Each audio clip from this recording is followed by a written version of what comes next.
बिहार का चुनाव का परिणाम आते ही तेजस्वी यादव का तो होश उड़ गया होगा और वो सोच रहे होंगे कि ऐसे भी बिहार में चुनाव होता है जी। ऐसे भी बिहार में रिजल्ट आता है।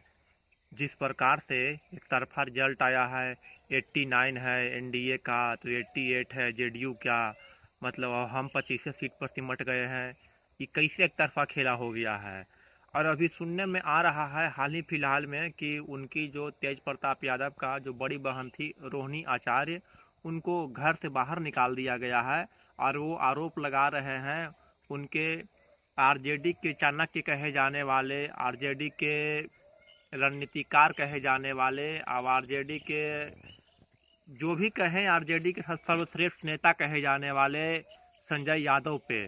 संजय यादव को अभी एक जयचंद के नाम से पुकारा जा रहा है और उनको जयचंद का करके उनको कहा, रोहिणी आचार्य ने आरोप लगाया है कि जयचंद के कहने पर ही मुझे घर से बाहर निकाला गया है, अर्थात संजय यादव के कहने पर ही मुझे घर से बाहर निकाला गया है और मैं आज से ये पार्टी छोड़ रहा हूँ और छोड़ रही हूँ।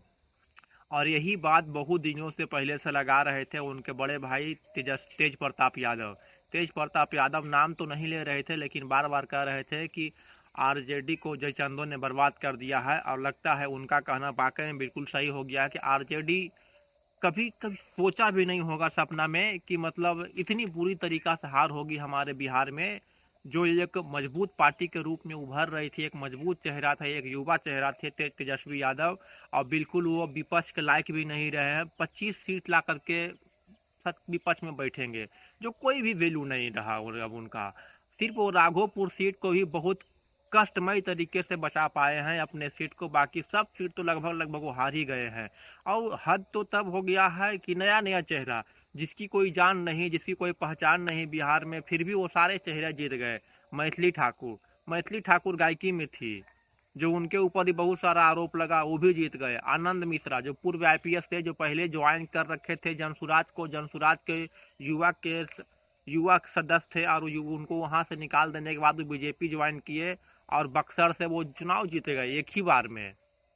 मैंने गजब इस बार का चुनाव बिहार का सिद्ध हुआ है, जो कोई सोच भी नहीं सकता था ऐसा चुनाव हुआ है एक तरफा। और ये सोचने वाली बात है कि जो 10,000 रुपया जो दे करके, ये तो कह सकते हैं कि चुनाव 10,000 रुपये दे करके कीना गया है। तो अब ये देखने वाली बात है कि बिहारियों, अब बिहार में विकास होता है या नहीं होता है, या मोदी जी सिर्फ गमछा हिलाते हिलाते सबका मन मोह लेंगे।